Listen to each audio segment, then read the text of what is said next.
Okay, first thing we're going to do is take a look at, well, the very first thing is I gave you, or I put online a notes to self. So it looks something like this here.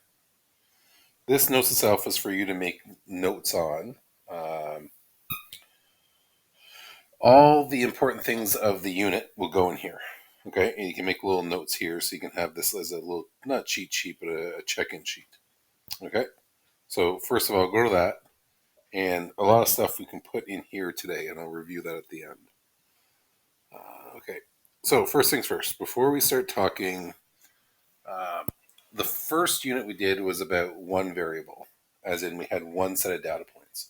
This time we have two, so we're going to be looking at like hour studies versus marks, amount of time trained versus skill. Maybe look at like time put in and earnings or things along those lines. So we're looking at two variable items now. And the two things here, the first one here is trend. Oops. Trend, okay? So a pattern of behavior that occurs over time is a trend, okay? Now that's just you're observing something happening over time. Now a correlation is the apparent relationship between two variables. So you're observing the classic teacher one is the how much you study versus grade.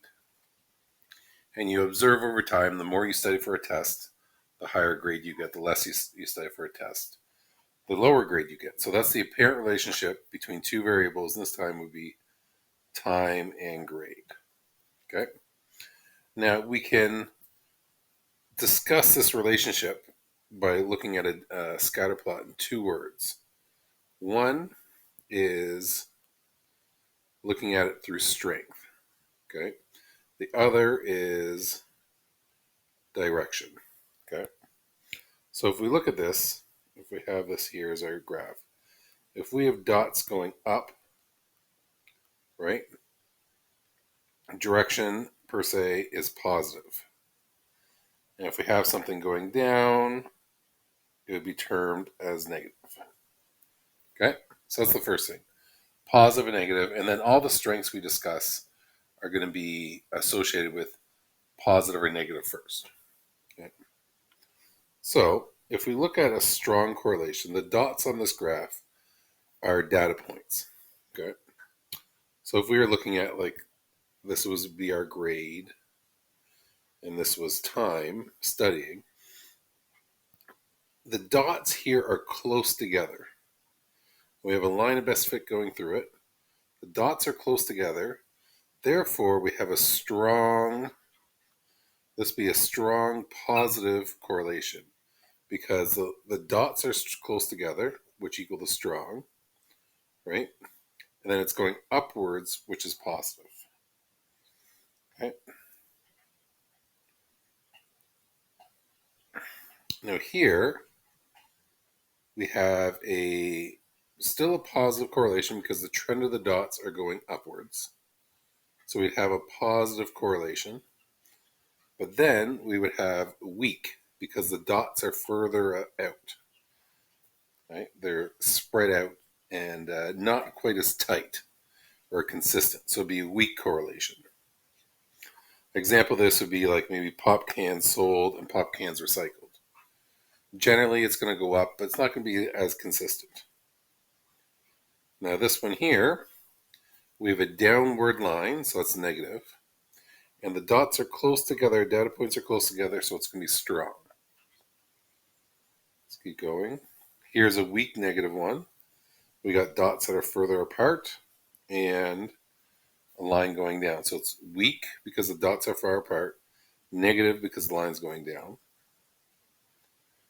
Now, we could have, I'm going to do here, let's say I take the purple dots. And if they're kind of still spread out, but still closer, that would be a moderate correlation, something that's a little bit closer. Now, no correlation, there's no trend happening. You look at this set of data and you don't know if it's going up, it's going down. So there's no correlation going on. Like, for example, this was like your math grade and the length of hair. Okay? No correlation going on there. We don't know what's going on. There's no connection between the length of hair and your ability to do math. Okay?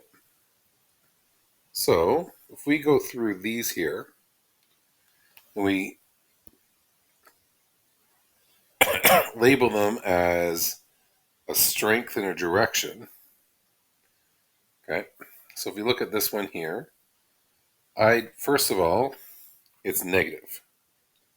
It's going downwards. And you draw a little line of best fit here. I'd probably say that was strong. Now later on in this unit, we're going to give a numerical value to strong, moderate, and weak. Right? So if you look this one, I'll give you a couple seconds to see if you can figure it out. The words we're looking for first are positive or negative. Then the strength is going to be strong, moderate, weak, or no correlation. This one here, we still have this trend going up. So it's positive. And I would label that as weak because it's all over the place a little bit. Here, I would have this probably as a no correlation. There's just no trend there. Like I can't draw a line going down or I can't draw a line going up. They both look the same. So I'd say no correlation there. Now, this one here, now correlations don't have to be linear. This one here, you can see it's a curve, right? So I'd say that's a moderate curve. Now we don't have a positive or negative because it's not going up or down, it's going both. You say moderate curve. Here I would say, for me, no correlation. For this one, I would look at that and I'd say, okay, it's positive because it's going up. But I'd also say it's pretty strong. Like if I draw a line there, all the dots are pretty close to it. This one, weak. Weak negative. Here is a strong curve because those line up pretty much perfectly along those lines. So it would be strong. See if I can find my other ones, my other examples. So if I find a moderate one. Here's one here that I would deem as moderate. Right? It's not super close. Like here, I would say this is weak negative. Right? This would be my strong negative. And this would be my moderate negative. You kind of see the difference between them.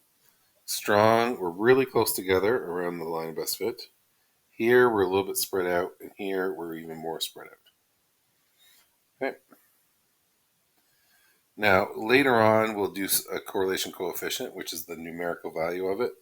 But we can use technology so well now. I'm not going to teach you how to use that because we'd learn how to do it once, and then we would just put it away.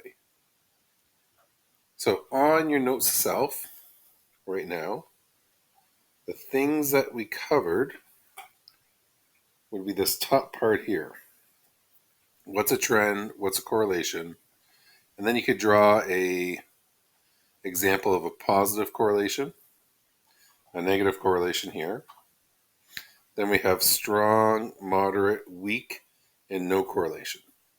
And you can kind of make notes on each of them there as well. The second thing we're going to look at today, and you can always pause the video to kind of see it and write it down what we need to. The second thing here is we're talking about independent and dependent variables. So when you're graphing here, which axis do you put everything on? Okay, where does the dependent one go? Where does the independent one go? Now, the way I work this out is I say it out loud. So if we're looking at ice cream trucks here, ice cream truck sales, the independent always goes along the x-axis and the dependent goes along the y-axis.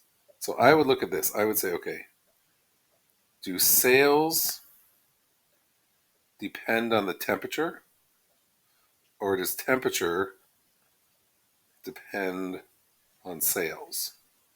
And figure out which one sounds better. And realistically, like the temperature doesn't change due to the how much ice cream you're selling, but generally the sale of ice cream will depend on the temperature.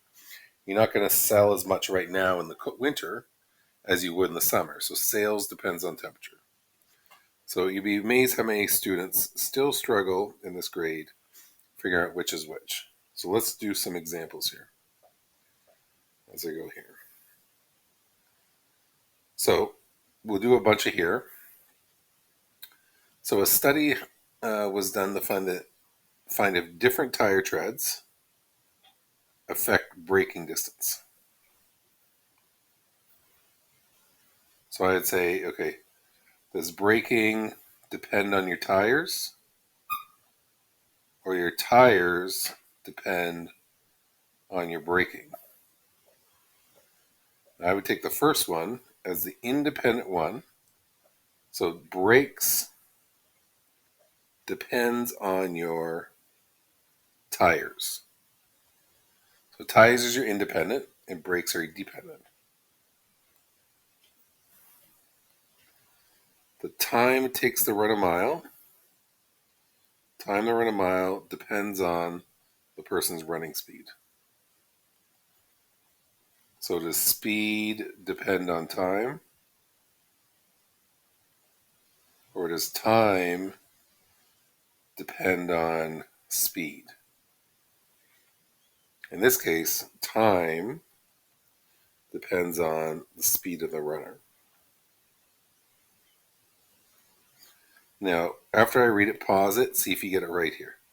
The height of the plant depends on the water it receives.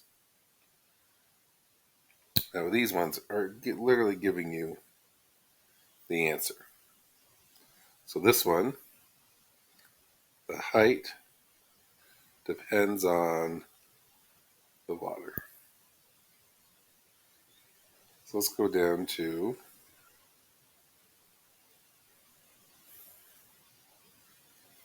so which one depends on what? Temperature of the water or what's that here? The depth of the water and the temperature.